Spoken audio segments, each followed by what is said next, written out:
I make a servants is about the wicked barons, and never again will you hear me speak of them.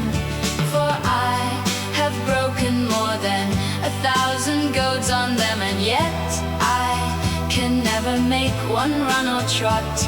Instead they let themselves be disinherited without a complaint. May God curse them! And what do they think they are doing? Our barons, for lack of comfrey, there isn't a single one. Nor can you shear and shave him, or without forcing him, shoe him on all 4 feet. Louis and Amar Aquembo and Lord Guion should from this day forward show their youth.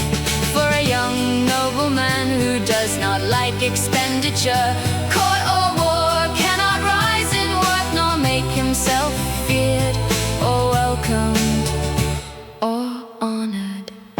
For from London all the way to the city of Erie, there isn't a single one to whom, in the land of his father, they do not do wrong without any disputing.